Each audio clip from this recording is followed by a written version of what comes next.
Hello friends, आज की video काफ़ी ज़्यादा इंपॉर्टेंट होने वाली है क्योंकि आज हम बात करेंगे आदि शंकराचार्य की दुनिया की सबसे ऊंची प्रतिमा स्टैच्यू ऑफ वननेस यानी एकात्मकता की मूर्ति, जिसको एकात्म धाम के नाम से भी जाना जाता है और जिसका हाल ही में लोकार्पण भारत के मध्य प्रदेश राज्य में किया जा रहा है। इस कारण ये टॉपिक काफ़ी इंपॉर्टेंट एवं सेलेक्टेड है, तो आज हम इस टॉपिक पर डिस्कस करने वाले हैं एकात्मकता की मूर्ति यानी स्टैच्यू ऑफ वननेस के बारे में। तो शुरू करते हैं अपने टॉपिक को। देखिए, हमारा पहला क्वेश्चन है, हमने सबसे पहले एक क्वेश्चन रखा है, फिर उसके बाद में इसके सारे फैक्ट्स समझाए हैं।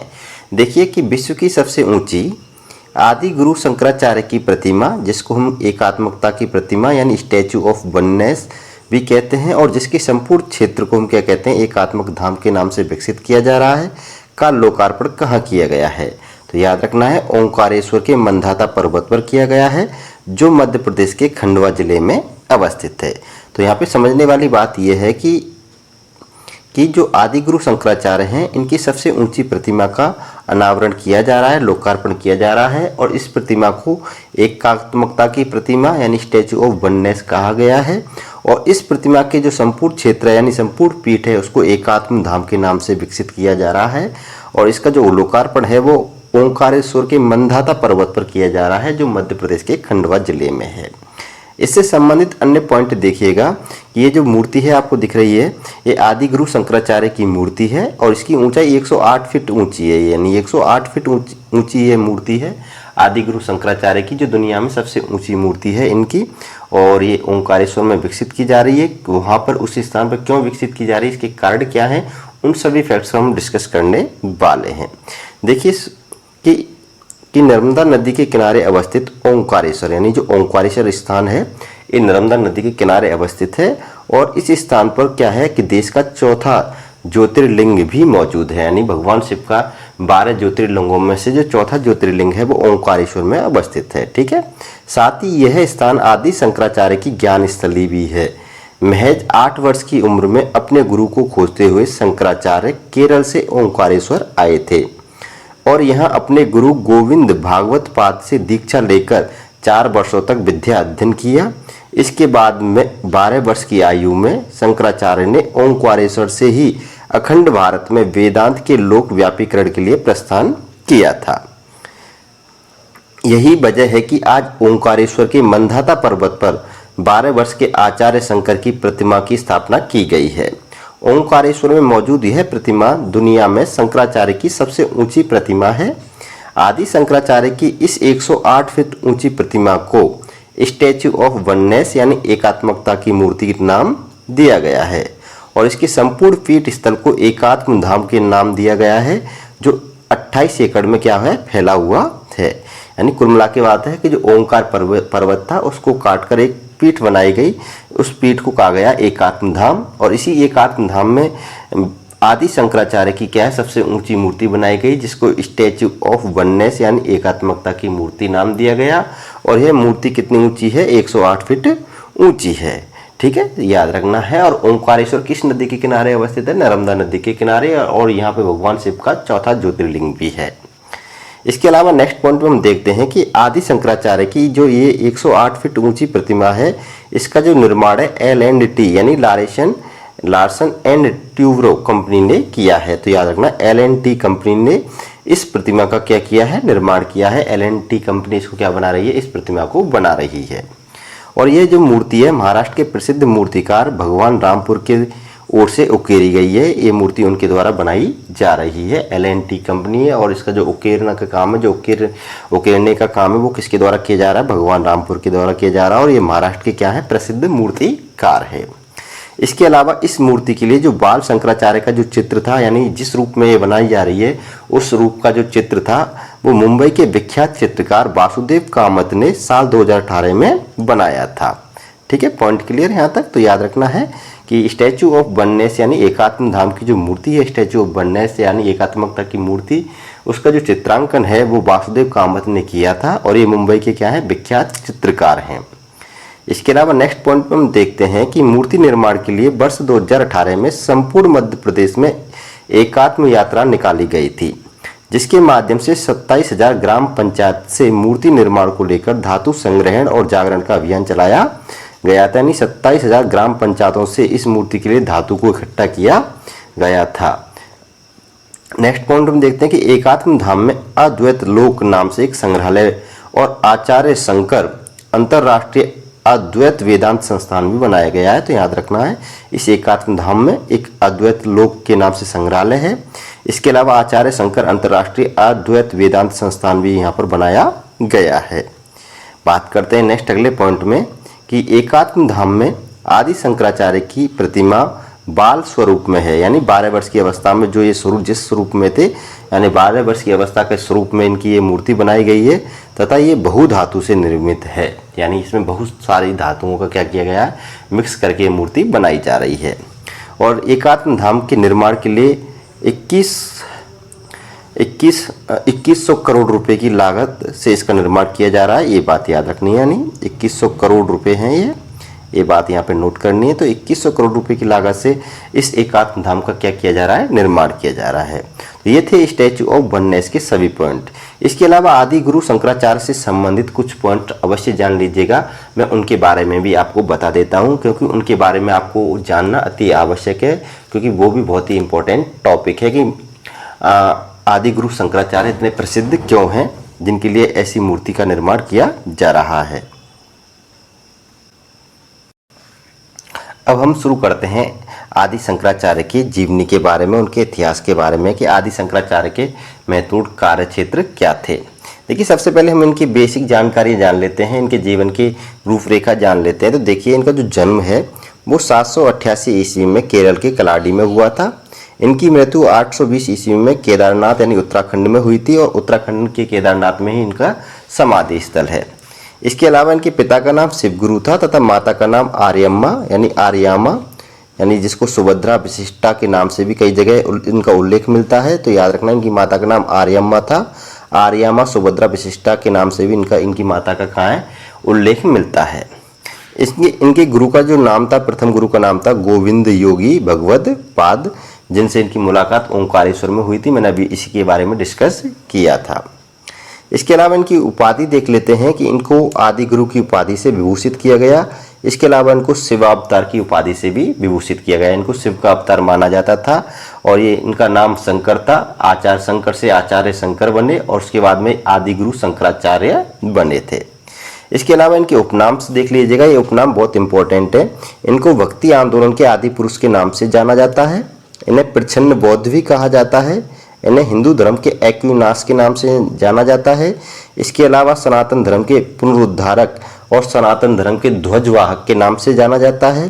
इसके अलावा इन्हें सांस्कृतिक एकता के देवदूत कहा जाता है। इसके अलावा अद्वैत वेदांत दर्शन के प्रखर प्रवक्ता के नाम से इन्हें जाना जाता है। जो इनके उपनाम है काफ़ी ज़्यादा इंपॉर्टेंट है और एग्जाम्स में पूछे जाते हैं, जिनमें प्रच्छन्न बौद्ध का जो ये नाम है, हिंदू धर्म के एक्विनाश और भक्ति आंदोलन के आदि पुरुष, ये जो तीनों की तीनों पॉइंट्स हैं उपनाम से एग्जाम से कई बार रिपीट होकर पूछी गई हैं।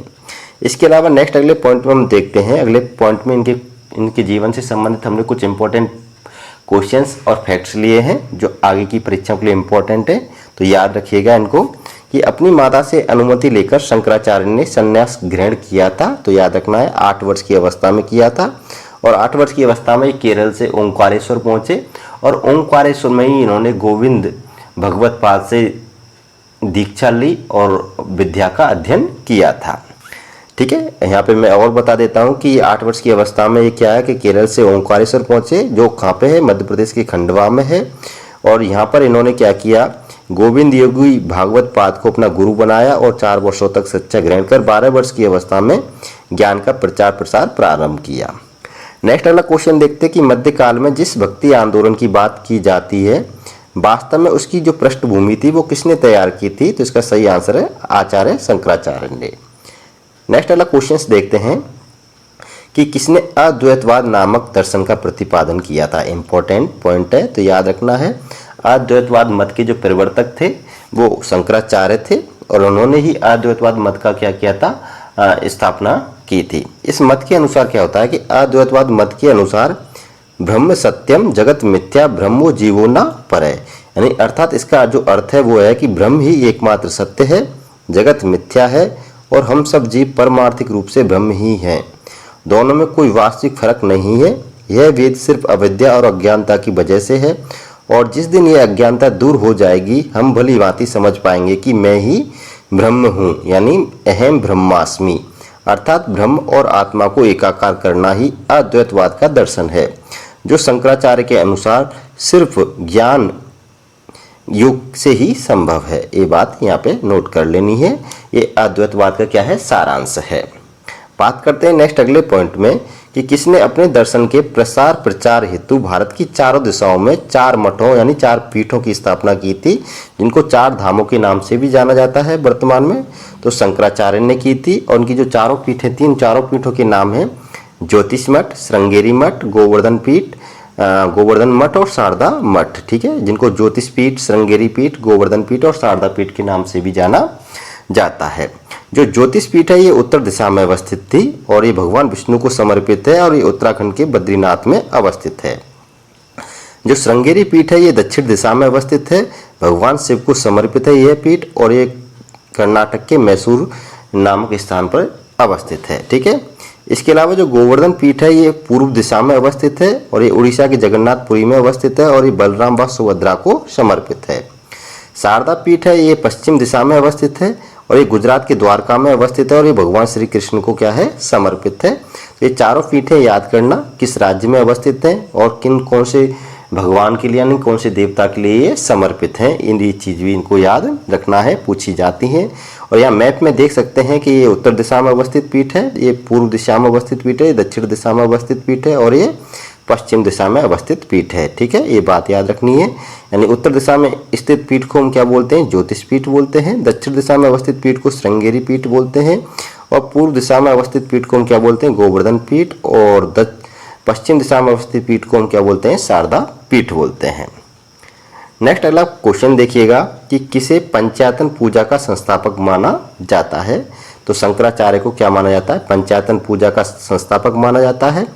और ये पंचायतन पूजा के अंतर्गत होता क्या था, तो ये भी समझ लीजिए कि पंचायतन पूजा के अंतर्गत विष्णु, शिव, गणेश, सूर्य और दुर्गा देवी में से किसी एक को प्रधान मान लिया जाता था, और शेष को क्या मान लिया जाता था, अंगीभूत मान लिया जाता था, और उनकी क्या की जाती थी, उपासना की जाती थी।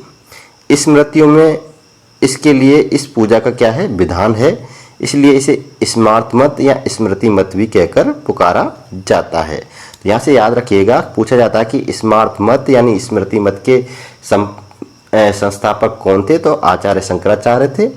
और इसी स्मृति मत में क्या की जाती है, पंचायतन पूजा की जाती है, जिसमें पंचदेवों की उपासना का क्या है, विधान है।